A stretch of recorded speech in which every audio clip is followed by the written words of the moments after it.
నమస్తే. ఇన్నాళ్ళు నన్ను సపోర్ట్ చేస్తూ, ఎంకరేజ్ చేస్తూ మీ ప్రేమని నాకు అందిస్తున్న ప్రతి ఒక్కరికి కృతజ్ఞతలు. అలాగే ఈ వీడియో కూడా ఖచ్చితంగా మీకు ఉపయోగపడుతుంది. లైక్, షేర్ అండ్ సబ్స్క్రైబ్ చేసి మీ సపోర్ట్‌ని నాకు అందించండి. అలాగే ఈ వీడియో పట్ల మీకున్న అభిప్రాయాన్ని కామెంట్ సెక్షన్‌లో కామెంట్ చేసి తెలియజేయండి. ఇప్పుడు వీడియోని చూద్దాం.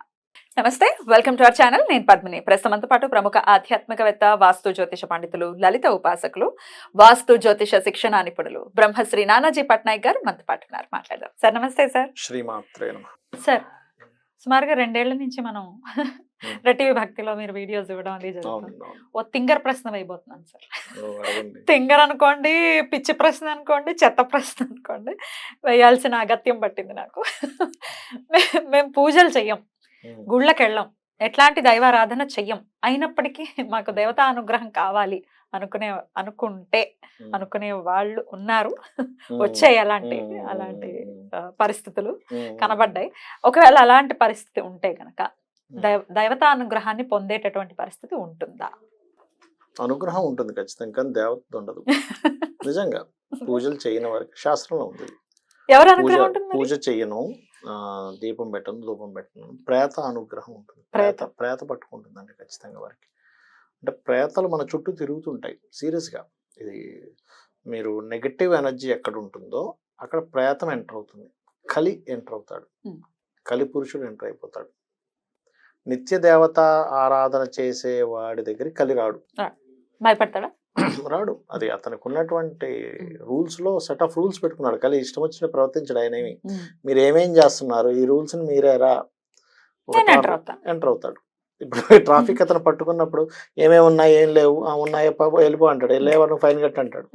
అలాగే నేను దీపం పెట్టను, ధూపం వేయను, అంటే సంథింగ్ ఏదైతే నిత్య దేవతారాధన చేసేవి ఏవైతే ఉన్నాయో ఇవి ఏమీ చెయ్యను. కానీ నాకు బాగుండాలంటే 2 విషయాలు. ఒకటి, పాస్ట్ లైఫ్లో అతను బాగా పుణ్యం చేసేనే ఉండాలి. ఆ పుణ్యం వచ్చి నాకు పనిచేస్తూ ఉంటుంది. ఆ విషయం తెలియక అందరూ ఏమనుకుంటామంటే నేను పూజ చేస్తున్నాను, నాకు అంతంత మాత్రం ఏ పూజ లేకపోయినా బాగానే ఉంది కదా అనుకుంటాను. కానీ పూర్వజన్మ పుణ్యం ఉంది ఆయన దగ్గర, అదంతా ఖర్చు అయిపోతుంటుంది. మరి ఈ దేవత అనుగ్రహం కానీ దేవత పూజ కానీ ఎందుకు చేయాలి అంటే ఇక్కడ 2 విషయాలు. ఒకటి, అందరికీ తెలిసిన విషయం అయినా మరోసారి చెప్తున్నాను, కృతజ్ఞతా భావంతో ఒకటి. రెండవది, మీకు బ్లాక్డ్ భాగ్య చక్ర అని ఉంటుంది. మీరు పూర్వజన్మలో పుణ్యం చేశారు కానీ అది ఎక్కడో బ్లాక్ అవుతుంటుంది, వేరే పాపం వచ్చి దాన్ని ఆపుతూ ఉంటుంది. ఈ పూజ చేసిన పుణ్యం ద్వారా ఆ పాపం దగ్ధం అవుతుంది. లలితా సహస్రనామాలు చాంటింగ్ చేస్తూ ఉన్నారు. ఒక్కొక్క నామం ఏం చేస్తుందంటే ఒక ఎనర్జీలా ఫామ్ అయ్యి అక్కడ మీకు ఏదైతే పుణ్యం రావడానికి అడ్డం పడుతున్న పాపాన్ని దగ్ధం చేస్తుంది. అది అయితే ఒక్కొక్కసారి ఏమవుతుందంటే మీరు చేసే పూజ మీ వరకే ఉంటుంది అనుకుంటే తప్పు. మీరు చేసే పూజలో తీవ్రతను బట్టి తర్వాత వంశానికి కూడా అది పనికొస్తుంది.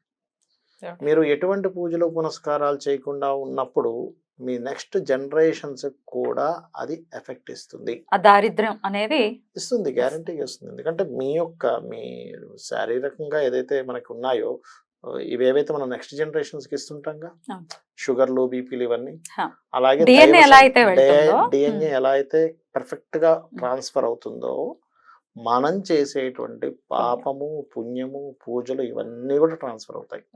అందులో ఎటువంటి సంశయము లేదు. రైట్. అయితే కొంతమంది మనం చూస్తూ ఉంటాం సార్, రకరకాల పరిస్థితులు ఉంటాయి వాళ్ళకి. వాళ్ళ హస్బెండ్ ఒప్పుకోకపోవచ్చు, ఏమంటే అస్సలు మమ్మల్ని దేవుడు అంటేనే వాళ్ళు చిర్రెత్తుకొస్తారు, చేయనివ్వరు అనే పరిస్థితి ఒకటి ఉండొచ్చు.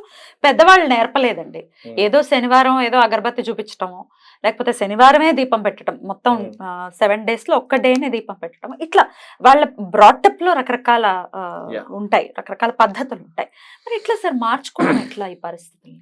అంటే ఫస్ట్ ఆఫ్ ఆల్ ఇక్కడ ఏమైపోయిందంటే భగవంతుడు అనేటువంటి విషయం దగ్గరకు వచ్చారు, కనబడ్డు, ఇది ఎంతవరకు ఉన్నాడు అనేటువంటిది తిరుగుతూ ఉంటుంది, ప్రతి ఒక్కరిలో ఉంటుంది అమ్మాయి. ఎందుకంటే నాకు చాలా మంది ఫ్రెండ్స్ ఉంటారు కదా, అడుగుతుంటారు నిజంగానే ఉన్నాడంటావా, నాకు ఒక్కోసారి లీల కనిపిస్తుంది, ఒక్కోసారి కనిపించట్లేదు, ఆ యొక్క ఇది అర్థమవుతుంది, ఒక్కోసారి అర్థం కావట్లేదు. అంటే అదే మాయ.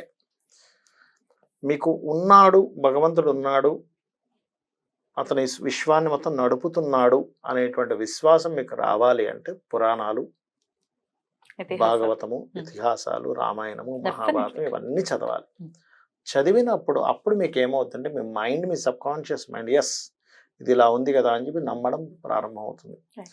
మీ సబ్ కాన్షియస్ మైండ్ ఎంత పవర్ఫుల్ అంటే మీరు ఒక విషయాన్ని ఇది భగవంతుడు నాకు చూసుకుంటాడని బలంగా నమ్మితే ప్రకృతిలో ఉన్న చిన్న సూక్ష్మ క్రిమితో సైతం మీకు సహకరించడం స్టార్ట్ అవుతుంది.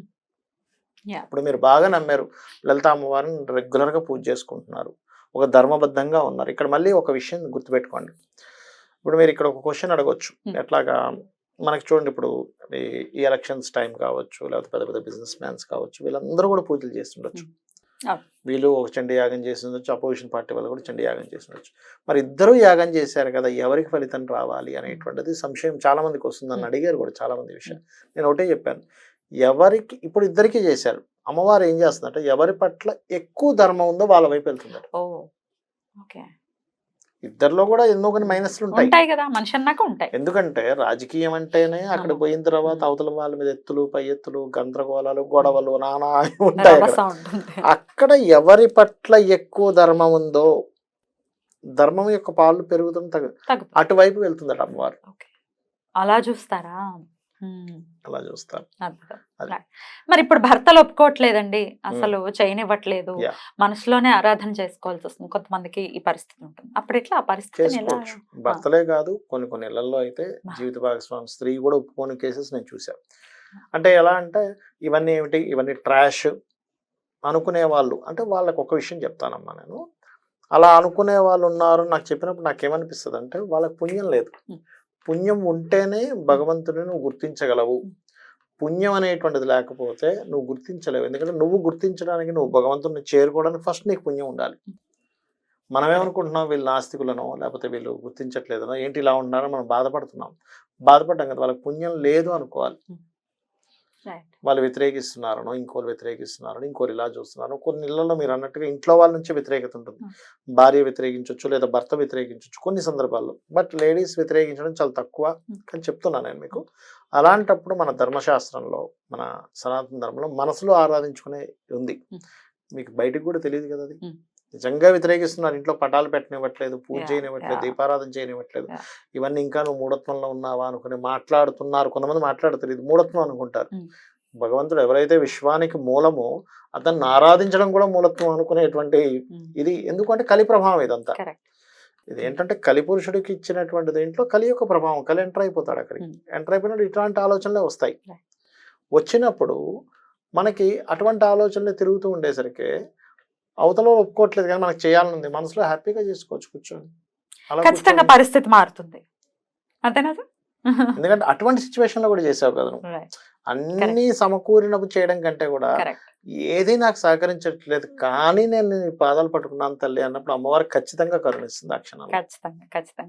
ఇంకొక కలి ఎంటర్ అయినటువంటి పరిస్థితి ఉన్నప్పుడు ఒక ప్రశ్న ఖచ్చితంగా అడుగుతుంటారు, అసలు మనకు ఆయన తండ్రి కదా, ఈశ్వరుడు తండ్రి కదా, ఆయన ఎక్స్పెక్ట్ చేస్తాడా నాకు ఇది పెట్టు నాకు అది పెట్టు అని, లేకపోతే ఆయన పూజ చేయమని అడుగుతాడా, ఒకవేళ పూజ చేస్తేనే ఇస్తాడా లేకపోతే ఇవ్వడా అని అడిగితే మీ ఆన్సర్? నేనేమంటానంటే అమ్మ, ఒక దీపం ఉంది, ఇదొక పోల్ అనుకోండి. లైట్ దగ్గరికి నువ్వు వెలుతురు కోసం వెళ్తున్నావు. లైట్కి ఎటువంటి ఎక్స్పెక్టేషన్స్ లేవు. నువ్వు దాని వెలుతురు కింద కూర్చొని నువ్వు పుస్తకం చదువుకుంటావు, ఆటలే ఆడుకుంటావు, నీ ఇష్టం. లైట్ ఎక్కడ మీరు దగ్గరికి రావాలని ఎక్స్పెక్టేషన్ పెట్టుకోదు. అది ఒక లైట్, అది వెలుతురు ఇస్తుంది. మీ అవసరం కోసం లైట్ దగ్గరికి వెళ్ళారు. అలాగే భగవంతుడు అనేటువంటి ఒక ఎనర్జీ, తన ఎనర్జీని ఫ్లో చేస్తున్నాడు. మీకున్న పాపం దగ్ధం అవ్వడానికో, మీకున్న కోరిక తీరడానికో భగవంతుడి దగ్గరికి వెళ్తున్నారు. ఇప్పుడు లైట్ దగ్గరికి మీరు వెళ్ళాలా, లైట్ మీ దగ్గరికి వస్తుందా? మనమే వెళ్ళాలి. అంతే కదా. అంతే. సో ఇవన్నీ కూడా ఇందాక మీరు చెప్పినట్టుగా కృతజ్ఞతను ఆవిష్కరించడమే. మీరు ఇప్పుడు లైట్ దగ్గరికి వెళ్ళి ప్రత్యేకంగా మీరేం అడగక్కర్లేదు. లైట్ దగ్గరికి వెళ్తే వెళ్తారు ఆటోమేటిక్. ఎలా వస్తుందో భగవంతుడి దగ్గరికి చేరుకుంటే ఆటోమేటిక్ మీకు పాపం దగ్ధం అవుతుంది. అద్భుతం సార్. చేరుకునే ప్రయత్నం చేయాలి. పిచ్చి ఆలోచనలన్నీ పక్కన పెట్టి డెఫినెట్ గా చేరుకునే ప్రయత్నం చేయాలి. మేము పూజలు చేయము, లేకపోతే మేము ఇది కాంప్లెక్స్ గా ఉండటానికి ఇప్పుడు చాలా మంది అనుకుంటూ ఉంటారు, దీంట్లో చాలా బోల్డ్ అంత క్రతువులు ఉంటాయి, చేయటం చాలా కష్టం, అందరికి సింపుల్ గా వచ్చేయాలి సార్, ఎవ్రీథింగ్ సింపుల్ గా అయిపోవాలి. జస్ట్ మేము ఏం చేయమండి, జస్ట్ 3 సార్లు ఈ మంత్రం చదువుతాం వచ్చేయాలి నాకు రాజయోగం అని అనుకుంటే ఏమిటది, ఎట్లా అంత పెద్ద పాప దగ్ధం అవ్వాలి, అంత పెద్ద పాప ఎట్లా జరుగుతుంది, పండు ఉంది, నువ్వు ఇంత చిన్నదాంతో అవ్వాలంటే ఎట్లా అవుతుంది, కొంచెం అయినా ఆలోచించాలి కదా. కొంచెం మనం కష్టపడాలి. 10th క్లాస్ పాస్ అవ్వాలంటే ఎంత కష్టపడాలి కదా. ఎల్కేజీ సిలబస్ తో 10th పాస్ అవుతా అంటే ఎనీవేస్ ఇది డెఫినెట్ గా ఇవన్నీ కూడా ప్రాక్టికల్ గా ఆలోచించాలి. భగవత్ సంబంధించిన విషయాలు కూడా ప్రాక్టికల్ గా ఆలోచిస్తేనే మనకు అది అర్థం అవుతుంది. బ్యూటిఫుల్ సార్, చాలా బ్యూటిఫుల్ గా ఎక్స్ప్లెయిన్ చేశారు. డెఫినెట్ గా ఇది అర్థం చేసుకుని స్వామికి ఎంత ఆరాధన చెయ్యాలి, మనం ఎంత ఆరాధన చేస్తే స్వామికి దగ్గర అవుతాం అనేది డెఫినెట్ గా మననం చేసుకుంటూ స్వామి ఆరాధన మన వాళ్ళందరూ చేసుకోవాలని మనస్ఫూర్తిగా కోరుకుంటూ థ్యాంక్ యూ సార్. నమస్తే. శ్రీమాత్రే నమః.